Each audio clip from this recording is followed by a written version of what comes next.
Hello guys, welcome back to my channel.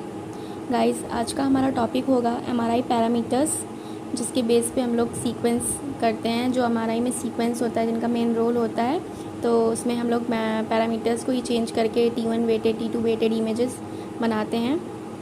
तो चलिए आज शुरू करते हैं, पैरामीटर्स के बारे में जान लेते हैं।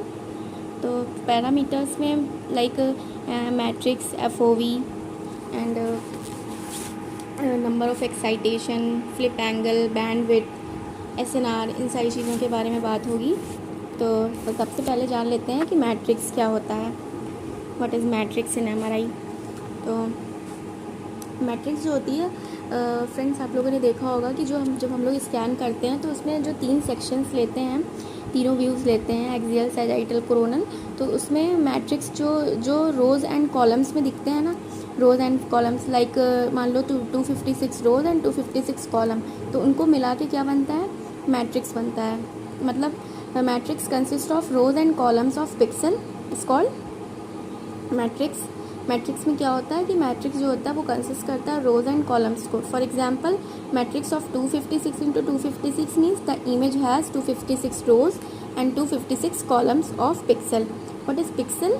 अ pixel is the smallest unit of digital image. किसी भी डिजिटल इमेज की जो स्मॉलेस्ट यूनिट होती है उसे हम क्या बोलते हैं, पिक्सल। जैसा कि आप लोग फ़ोन में भी देखते हो पिक्सल होता है। तो ये हो गया मैट्रिक्स।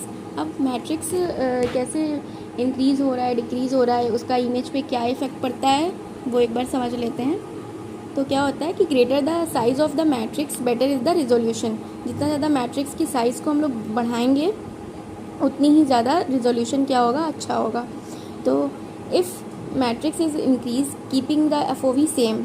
अगर क्या होता है कि जो मैट्रिक्स होता है, अगर हम उसको इंक्रीज़ कर रहे हैं और जो हमारा फील्ड ऑफ व्यू है जिसका हम इन्वेस्टिगेशन कर रहे हैं, यानी उस एरिया को हम सेम रखते हैं जितना कि पहले था, लेकिन हमने मैट्रिक्स साइज़ को इंक्रीज़ कर दिया, तो जो पिक्सल साइज़ होगी हमारी, जिससे कि मैट्रिक्स बना हुआ है, वो क्या हो जाएगा, रिड्यूस हो जाएगा। और जब पिक्सल रिड्यूस होगा तो क्या होगा, smaller the pixel better is the resolution. जितना छोटा पिक्सल होगा उतना अच्छा क्या होगा, रिजोल्यूशन होगा, उतने ही छोटे छोटे पॉइंट्स को देख सकेंगे। तो ये हो गया matrix. Then after that, an image acquired with matrix of 512 will have better resolution than the image acquired with matrix of 256 into 256। मतलब अगर कोई इमेज है जिसमें हमने मैट्रिक्स कितना लिया है, 512 इंटू 512 ले लिया है, मतलब 512 रोज एंड 512 कॉलम लिया है, तो जो उसका रिजोल्यूशन होगा वो बेटर होगा किसके कंपैरिजन में, जो हमने पहले लिया था 256 इंटू 256। तो इससे क्या होगा, रिजोल्यूशन अच्छा हो जाएगा 512 वाले का।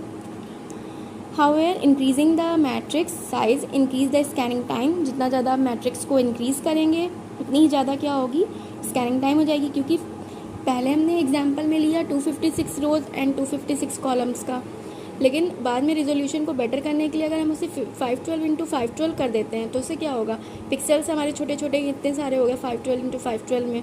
तो उससे क्या होगा कि जो हमारी, अगर हम मैट्रिक्स साइज़ को इंक्रीज़ कर रहे हैं, यानी रोज़ एंड कॉलम्स को इंक्रीज़ कर रहे हैं, तो पिक्सल भी इंक्रीज़ हो तो क्या होगा, जो हमारा स्कैनिंग टाइम होगा वो भी इंक्रीज़ हो जाएगा, और जो हमारा SNR होगा वो क्या होगा, डिक्रीज़ हो जाएगा। और अगर पिक्सल के बारे में बात करें तो पिक्सल क्या होता है, पिक्सल जो होता है वो स्मॉलेस्ट यूनिट होती है किसी भी डिजिटल इमेज की। किसी डिजिटल इमेज की जो स्मॉलेस्ट यूनिट होती है वो पिक्सल होती है। और इसकी डेफिनेशन में क्या बोल सकते हैं, अ pixel is the smallest unit of a digital image. Pixel has 2 dimensions.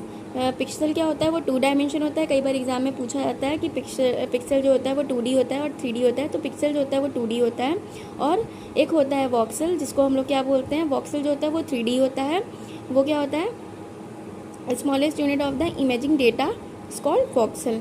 तो ये हो गया पिक्सल एंड वॉक्सल, जो कि बहुत ही इंपॉर्टेंट रोल प्ले करता है। तो पिक्सल 2D होता है, वॉक्सल 3D होता है।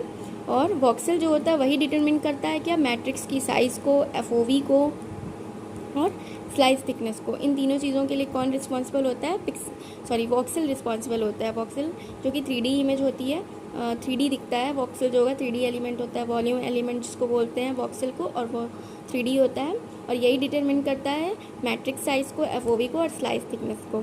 देन हमारा नेक्स्ट टॉपिक होगा FOV, जिसका कई बार नाम आ चुका है मैट्रिक्स के अंदर।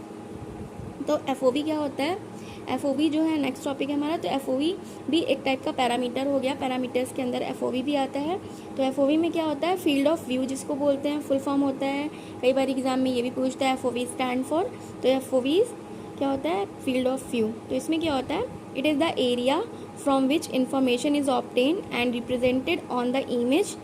It is selected as per requirement of the part under examination by the technologist. It should be sufficient enough to cover the area of interest.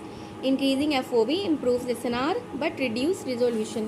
तो जितना हमें अगर एक नॉर्मल लैंग्वेज में देखें तो जितना हमें पेशेंट का स्कैन करना है, जितने पार्ट का, मान लो हमें ब्रेन का करना है तो हम ब्रेन को कवर करेंगे और उतनी स्लाइस ब्रेन पे कवर करें, होल ब्रेन कंप्लीट कवर करेंगे।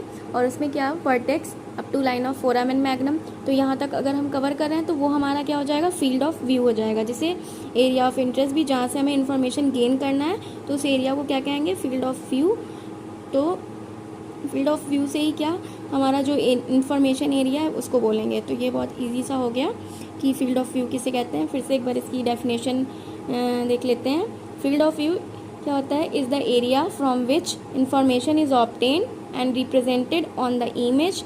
It is selected as per requirement of the part under examination by the technologist. It should be sufficient enough to cover the area of interest. Increasing FOV improves SNR but reduce resolution. तो जितना ज़्यादा हम FOV को increase करेंगे उतना ही ज़्यादा क्या होगा, SNR इम्प्रूव होगा और जो उसका रेजोल्यूशन होगा वो उतना ही रिड्यूस होगा। तो हमें रेजोल्यूशन अच्छा चाहिए होता है इमेज के लिए। तो इस वजह से जो हमारा जो FOV होता है उसको सिर्फ उतना ही कवर करना चाहिए जितना की ज़रूरत हो, जितना की नीड हो इमेज के लिए, इमेज इन्फॉर्मेशन के लिए। तो आज के टॉपिक में दो ही पैरामीटर्स के बारे में बात करते हैं, एक मैट्रिक्स और एक FOV। बाकी नेक्स्ट टॉपिक नेक्स्ट पैरामीटर्स के बारे में कल बात करेंगे नेक्स्ट वीडियो में। एंड प्लीज़ आप लोग इसको देखिए और जो कुछ भी कन्फ्यूज़न हो उसको डिस्कस करिए। Thank you so much for watching this video.